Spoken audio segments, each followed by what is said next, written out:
Olá, você é muito bem-vindo no canal O Livro do Criador. Que a paz do Messias, o nosso Mestre, esteja contigo. E será que, se ouvires a voz do Altíssimo, teu Pai, tendo cuidado de guardar todos os seus mandamentos que eu hoje te ordeno, o Altíssimo, teu Pai, te exaltará sobre todas as nações da terra.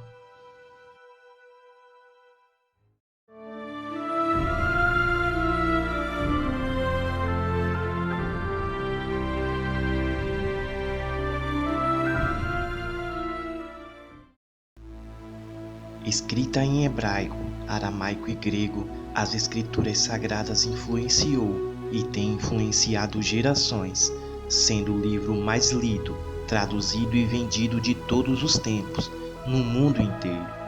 Muitos outros livros foram escritos e caíram no esquecimento.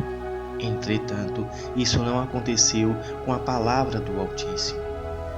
As Escrituras inspirou profundamente a cultura de diversas nações, não apenas suas crenças e práticas religiosas, mas também a literatura, a arte, a legislação, a política e diversas outras áreas. Em um período de aproximadamente 1.600 anos, mais de 40 autores em 3 diferentes continentes escreveram as Escrituras Sagradas, atravessando cerca de 35 gerações. E uma das coisas bem interessantes de se observar nos autores eram os diversos perfis sociais de cada um deles. Alguns eram agricultores, outros pescadores, juízes, músicos, reis, filósofos, professores, profetas, médicos. Por exemplo, Amós era pastor de ovelhas, Daniel era político, Davi foi um rei, músico e poeta, Esdras era escriba, Jeremias era um sacerdote, Pedro e João eram pescadores, Josué era um soldado, Lucas foi um médico, Mateus era um cobrador de impostos, Paulo era fabricante de tendas e Moisés foi um pastor, legislador e profeta. Isso é para termos uma ideia das diferenças sociais dos escritores. Devemos destacar também as diferentes situações, lugares e épocas em que os livros foram escritos. Enquanto uns estavam no palácio, outros estavam numa prisão. Enquanto uns estavam no deserto, outros estavam em uma viagem. Esses escritos que tiveram tantas situações distintas e que possivelmente foram iniciados por volta do século X antes do Messias e se estendido até o século II depois do Messias, retrata uma grande diversidade literária e cultural das Escrituras. Apesar de todas essas diferenças de situações, lugares e épocas, os escritores da palavra não se contradizem na essência. Na verdade, eles até se complementam, o que nos mostra com muita clareza que a autoria essencial das Escrituras é do Eterno, o Todo-Poderoso.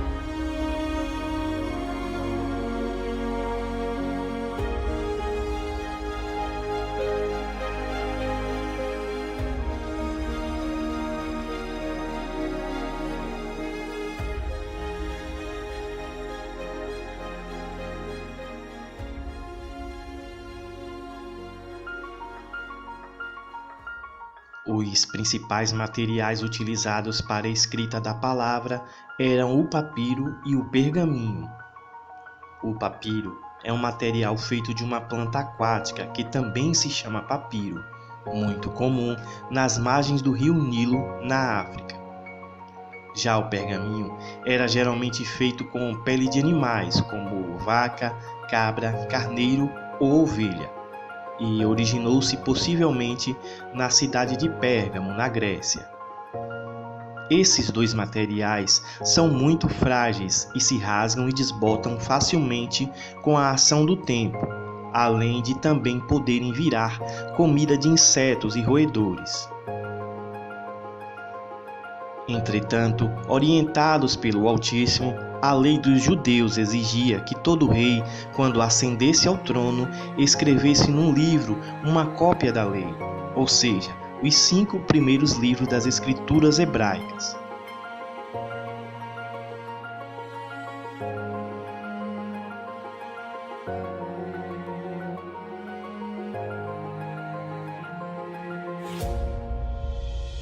Além dessa orientação, o Eterno cuidou em ensinar-lhes uma forma de melhor conservar as cópias, apontando o material que deveria ser utilizado.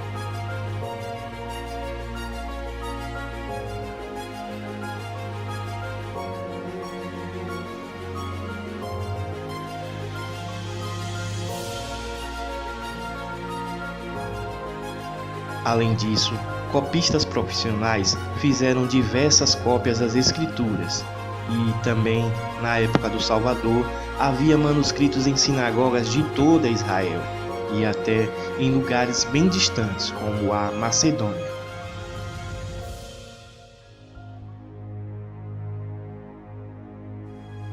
Bom, mas as dificuldades para que as Escrituras Sagradas resistissem até os dias de hoje não param por aqui. No decorrer da história humana, muitos líderes religiosos e políticos empenharam-se para ocultar a mensagem das Escrituras. Muitas vezes, eles usavam de sua autoridade para impedir as pessoas de produzir, traduzir ou até possuir a palavra. O rei Antíoco Epifânio, em 167 antes do Messias, por exemplo, queria obrigar os judeus a se converter à religião grega. Assim, ele mandou destruir todas as cópias das Escrituras hebraicas. Os enviados desse rei rasgavam e queimavam os rolos das Escrituras, onde quer que os achassem, e matavam aqueles que estavam a ler esses rolos. 5 séculos anterior à época do rei Epifânio, o rei Jeoaquim também queria destruir as Escrituras, lançando-as no fogo, porque elas condenavam os pecados cometidos pelo rei e pelo povo.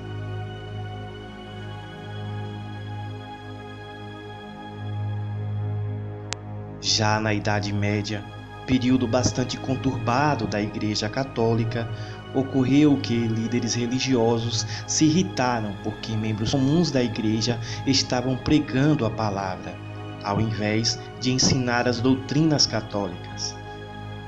Na visão da Igreja, eles estavam deturpando o texto sagrado. A heresia dos cátaros, que ocorreu anteriormente à Idade Média e que falaremos um pouco mais à frente, obrigou os padres do Concílio de Tolosa e Tarragona a proibir provisoriamente os cristãos leigos a leitura da Bíblia, para não serem enganados. Assim, pessoas comuns que possuíssem livros das Escrituras eram chamados de hereges ou rebeldes e perseguidos constantemente. Alguns chegaram a ser torturados e mortos. Quem também sofreu perseguido por várias ideias contrárias à Igreja e também por tentar traduzir as Escrituras foram John Wycliffe, Jean Hus e William Tyndale. John Wycliffe foi um dos principais pensadores ingleses do século XIV. Teólogo de profissão, ele foi chamado para assessorar o parlamento em suas negociações com Roma. E quanto mais contato Wycliffe tinha com Roma, mais indignado ele se sentia. Na sua visão, o papado estava envenenado por corrupção e interesses pessoais, e ele estava determinado a fazer algo sobre isso. Então, ele começou a publicar panfletos argumentando que, ao invés de buscar riqueza e poder, a Igreja deveria se preocupar com os pobres. Jan Hus, um recém-ordenado padre tcheco, foi designado para celebrar missas em Praga.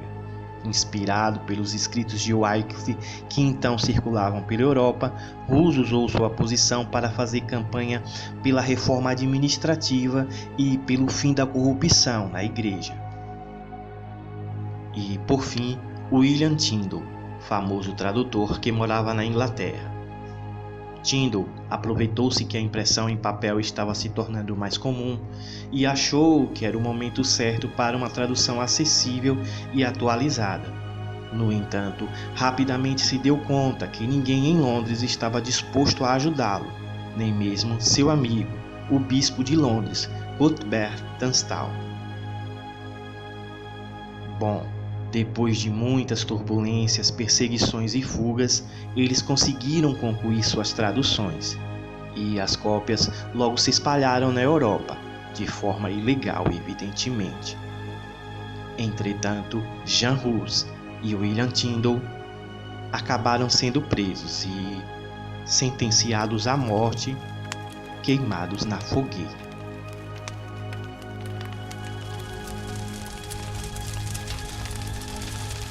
John Wycliffe acabou falecendo em 1384, vítima de um derrame cerebral. A Igreja defende-se dizendo que